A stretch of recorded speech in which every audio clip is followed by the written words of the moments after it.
Hi guys, it's Chris with City Girl Homestead and time for supper. And actually, I'm running behind. Tom is already at almost to the parking ride, so he might have to wait a few minutes today. So today, I am going to take and let me get this started up here.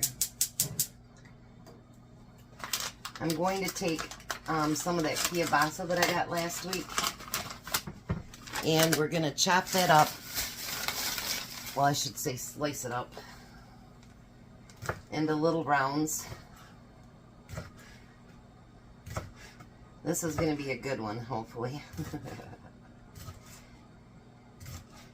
It looked good on paper and in pictures, so we'll see.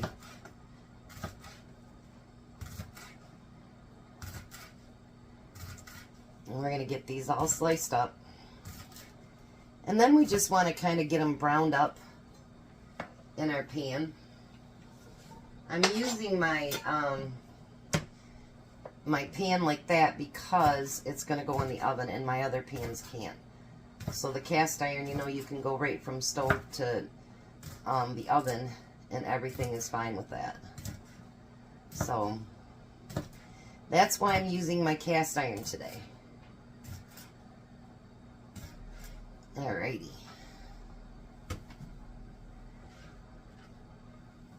And I thought I ordered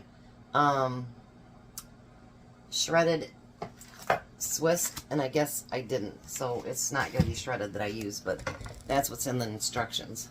Alright, let me grab an onion. I'll be right back. So now when you're following this recipe, there is a few things that actually I don't have, so I'm just going to make do with what I got. So I need to slice up an onion. Get that center thing out of there. Nobody wants to eat that. Alrighty. So now the way it shows, it looks like they had it sliced maybe like this instead of the other way. So this is the way I'm going to slice it. Boy, that kielbasa smells so good already. I love the smell of cooked kielbasa. I love the taste of it cold, hot, it doesn't matter. I like it. My dad used to keep one in the refrigerator, and that or hot dogs that he'd snack on at night. Maybe I got the love from him on it. I don't know. Could very well be.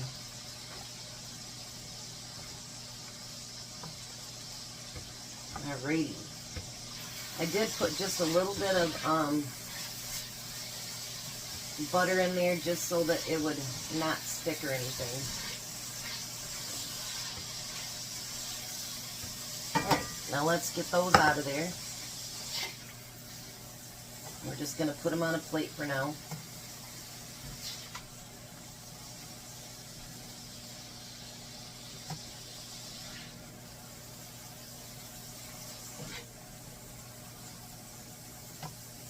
That's the one thing I do like about cooking with these pans is that, you know, you truly can just go right to the oven.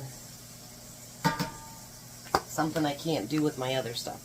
Now, if you remember right, quite a couple of months ago, I actually bought some of this jarred sauerkraut, and it's good until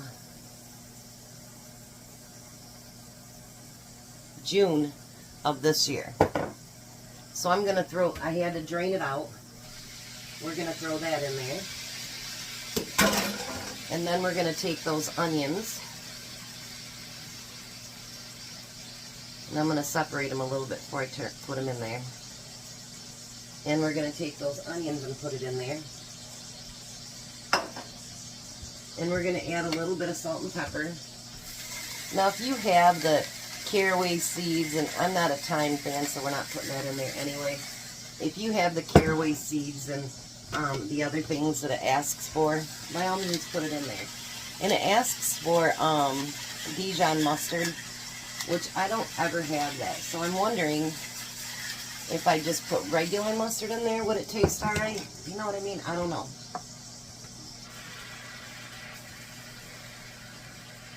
Not sure if it would or not.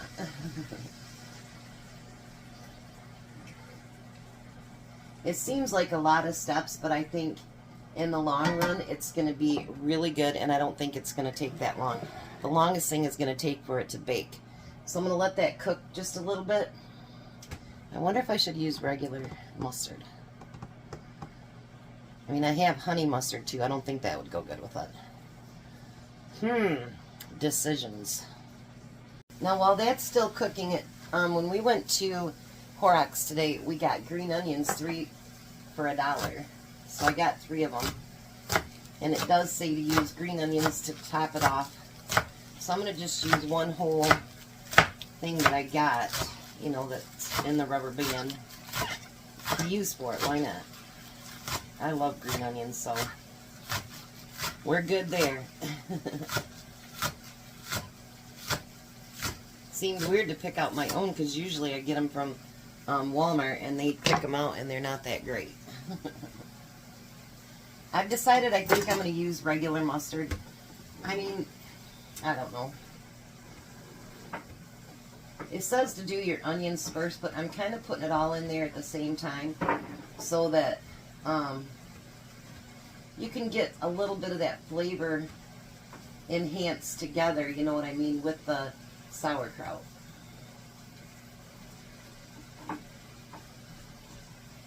And the onions are starting to cook up, that's fine.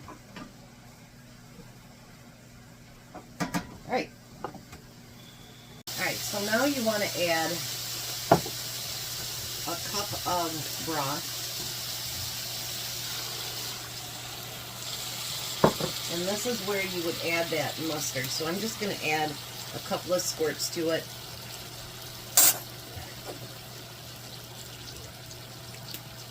I know it's not the one that they said, but you know, I think it'll still add flavor to it. Or maybe I screwed it up. I don't know.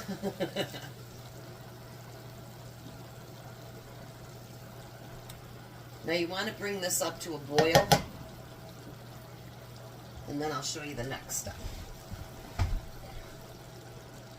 Let's see. Boil for 3 minutes. Okay. So if you notice, it's already boiling. So we're going to take, remember I had those pierogies. If I don't use them all up, then I'm going to just bake them. And then we can pull them out for snacks. So you want to kind of push them down in there so that it soaks up the liquid.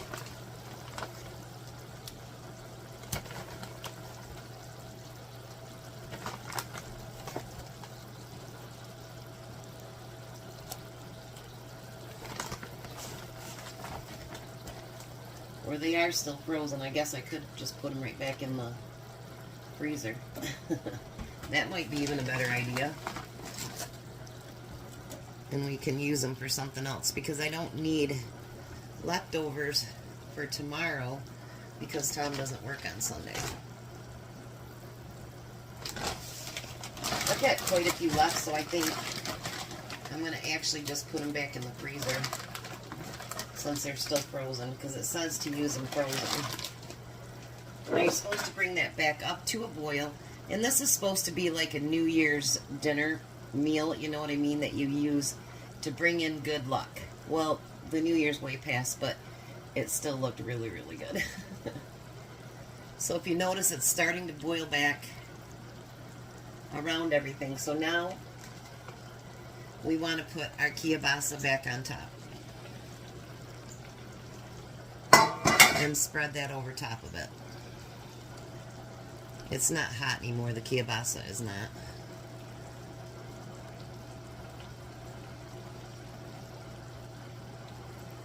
Look at that. Yummy. Maybe Tom won't have to wait too long because he's got to stop and get gas anyway. So I'm going to put this in a 350-degree oven for 15 minutes. Alright, so I ended up cooking it for about 25 minutes. 15 minutes, they weren't done enough. So, now instead of shredded cheese, I'm just going to put Swiss cheese over the whole top.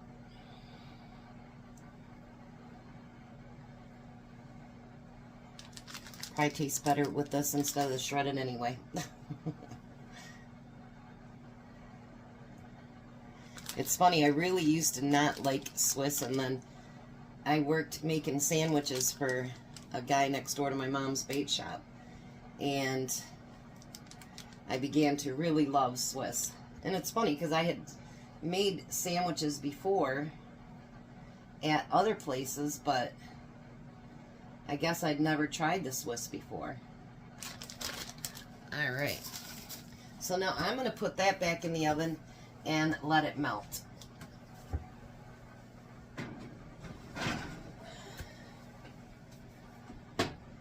Make sure you don't ever leave your red handle on in there, because it will be very, very hot. Tell me that doesn't look amazing. Then we're going to take those green onions and we're going to spread it all over the top. I know that's a lot, but you know what? We're going to go ahead and use them anyway. Because I did buy 3 packages of them today. So you can't possibly use them all up, I guess. So, there we go. Look at that. So Tom should be here any second, and we will meet you at the table. Hi, Tom. Hello. How are you? Good. Seem nice to get out a couple hours early? Yeah, real nice. There's Din Din. Give her a taste. He's got a little bit of all 3 things.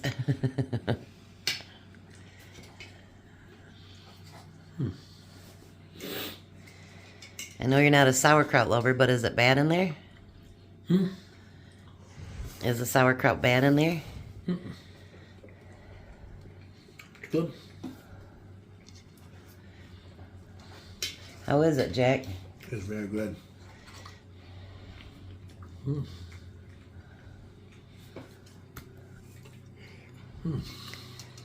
Sauerkraut and all, huh? This dish is supposed to bring you good luck. It's supposed to what? Bring you good luck. Bring you good luck. Yeah. That mean we'll win the lottery tonight? Oh, that'd be nice. I bought a ticket.